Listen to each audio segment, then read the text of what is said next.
今日は新たな一歩についてお話ししたいと思います。正確に言いますと、新たな一歩という言葉についてです。いい言葉ですよね。一回ぐらいはこういう言葉考えたことがあると思います。何かきっかけがないかな、新しい一歩を踏み出したいな、でもきっかけがないっていうこともよくありますよね。新たな一歩を踏み出したい、でもきっかけがない。一体なぜなんでしょう。ここに何か秘密があるような気がします。ところで私たちは成功物語が大好きです。有名人とかスポーツ選手の大活躍を聞く、元気をもらった、明日の仕事を頑張れそうだって思ったりします。ところが何日か経つとまた元に戻ってしまう。あれ、ちょっとまた元気がなくなった。それで次の成功物語を聞く、また元気をもらった。よし頑張ろう。でもまたちょっとすると元に戻ってしまう。その時私たちはこう思ったりとかします。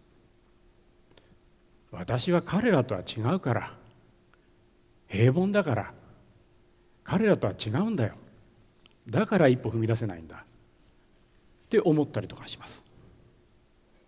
ところで一歩って何でしょう。実際に歩くわけじゃないですよね。もちろん例えです。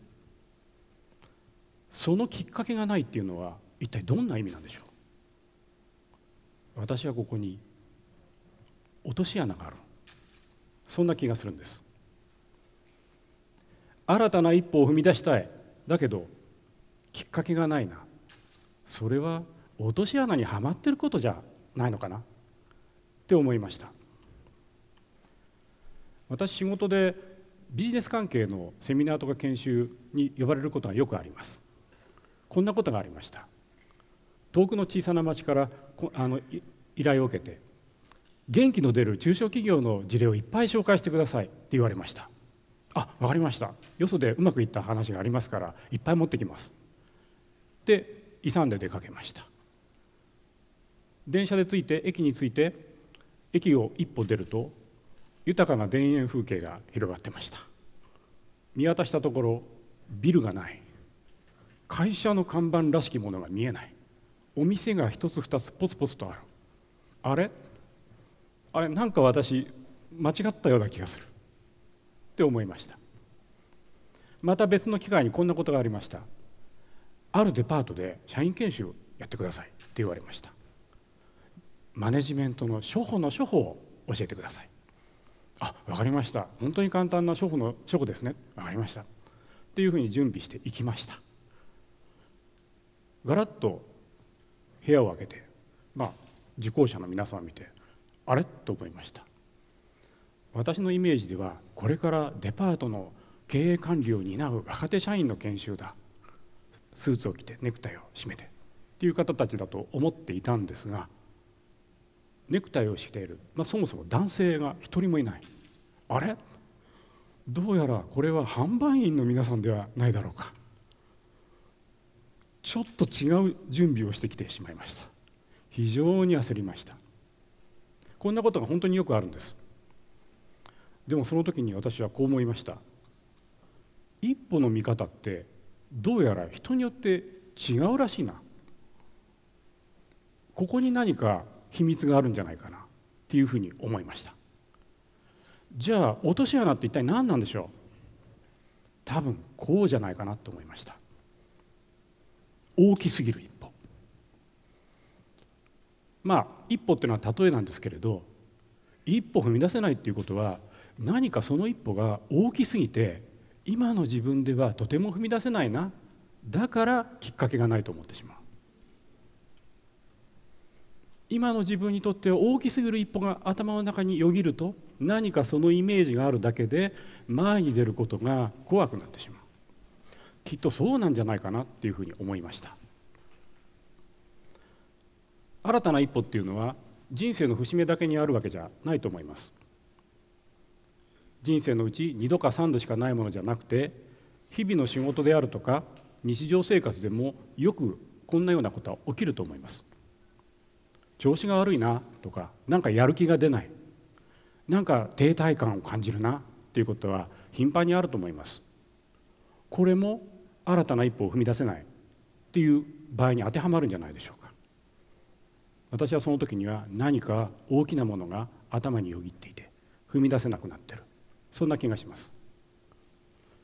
じゃあどうしたらいいんでしょう。実は簡単ですね。一歩が大きすぎるわけですから、歩幅を小さくすればいいだろうって思いました。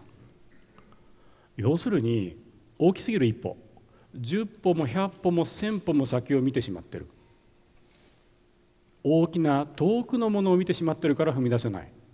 だったら近くの小さなものを見ればいいなって単純に思いました。じゃあどこまで小さくすれば踏み出せるかなってどんどん手前に持ってきたら、今すぐ何かできることをやったらいいんじゃないか。一番小さいことって何だろうと思ったんですけど、例えばこの場でできそうなこと、深呼吸ぐらいかなって思いました。どうです？せっかくですから一歩踏み出してみましょうか。背筋を伸ばしてください。じゃあ大きく息を吸ってください。はい、ゆっくり吐いてください。いかがでしょう。何か新しい気分が湧いてこないですか。つまり一番小さな一歩だったらば誰でも踏み出せるんだって思うんです。リフレッシュしたこの気分で次に何を思うか、ここからはそれぞれの方が違うわけですよね。だって歩幅が違いますから、それぞれの置かれている状況とか事情が違いますから、その時の事情に合わせて一歩踏み出せばいいんだ。今日踏み出せる何かを考えればいいんだ。例えば何があるでしょう。散らかった部屋を片付けたい。でもちょっとこれ今の自分にはハードルが高いな。1週間ぐらいかかりそうだ。でも机の上ぐらいだったらいけるかな。本箱の1列分ぐらいならいけるかな。みたいな感じ。ちょっとしたことですけれど、今の自分の歩幅に合ってる。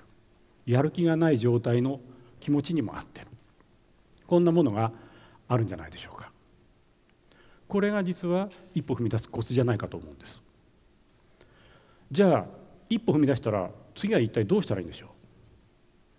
これも簡単ですよね。歩きに例えてるわけですから、次も踏み出すってことですね。どんどん踏み出す。一歩踏み出した。今先ほど皆さんで深呼吸しました。さあ今日夜までに新たな一歩を何か考えなきゃ。今日テデックスが終わるまでに何か考えよう。これも新たな一歩ですよね。次のチャレンジを制限時間の間に考える。朝起きた、今日はやる気が出ない。でも朝ごはんを終えるまでには、済ますまでには今日のチャレンジを1個考えることを最初の一歩にしてみようとか、簡単な一歩はいろいろあると思います。でも大事なのは実際に次々と踏み出すことじゃないかと思います。今の自分の精一杯の歩幅で一歩出る、それだけでも何かが変わるんじゃないかと思います。そして踏み出し続けること、それは言い換えれば行動の習慣があるっていうことじゃないでしょうか。自分で何か踏み出すものを決めて実際に小さく踏み出す、小さな行動ですよね。毎日毎日何歩も踏み出す、それは行動が習慣になったってことじゃないでしょうか。そうすると少しずつ何かが変わってくるんじゃないかなっていう気がします。毎日毎日一歩を踏み出す、何度も踏み出す、そうすると少しずつ歩幅が大きくなってくるかもしれない。自分が決めたことをやり遂げる、ちっちゃなことです。でも確実に手応えがある。ちょっとしたチャレンジを成功させた。今日は3回も成功させた。そこが自信につながる。今ちょっと行動して結果が出る、自信が持てる。そうしたことを毎日毎日繰り返すことが大事なんじゃないかなっていうふうに思うんです。例えば昔すごく大きな成果を収めた、大成功した、3年も5年も10年も前に。でもここ1年間ぐらい調子悪いな、停滞してるなっていう場合、自信は持てるでしょうか。多分自信っていうのは今日一歩踏み出したことによって得られるものじゃないかなっていうふうに思います。昨日踏み出した一歩はもう終わってますから、今日はまた新たな一歩を踏み出さないといけない、そんなふうに思います。一歩踏み出すことをやめたら、その途端に自信が消えてしまうんじゃないかと思います。ところでどうにもならないことっていうのはありますね。いや、私はいろいろと事情がありましてどうにもならないんですよ、だからきっかけがないんですとか。でもこのどうにもならないことっていうのも大きすぎる一歩じゃないでしょうか。今日どうにもならないこと、でも事情は皆さんいろいろありますよね。何の事情もない方っていらっしゃらないんじゃないでしょうか。そして同じ事情や条件を抱えている人は2人といないような気がします。各人各様の事情を抱えている。だからその事情の中での一歩があるはずなんです。例えば健康状態が悪くて寝たきりの人にとってみれば、起き上がるということですら大きな一歩なのかもしれない。私たちにとっては当たり前でも。偉人だとか有名なスポーツ選手が簡単にできるようなことは私たちにとっては難しい。でも私たちにとってのチャレンジっていうのがあるはずだ。そんなふうに思います。どうにもならないことに気を取られるのは時間の無駄だと思います。今できることに集中した方がいいんじゃないか。新たな一歩はどんな状態でも踏み出せる。深呼吸さえできれば次の大きな一歩は考えつけますよね。深呼吸もできないときはちょっとまた検討しましょう。さて、こうして一歩を踏み出していくと物の見方が変わりますよね。少しずつ歩幅が広くなってくる。するといろいろなものが見えてくる。違った景色が見える。今まではちょっと無理かなって思っていたことがひょっとしたらできるんじゃないのっていうふうに見えてくる。これは夢だな、こんな夢、持ってるんだけどちょっと自分にはかなわないな、だから夢なんだ。だけど小さな一歩を積み重ねていくといつかそれが目標になるかもしれない。でも最初の一歩がなければ夢は夢のままで終わる。そんな気がします。そこで私からの提案です。新たな一歩を踏み出すためにはきっかけなんかいりません。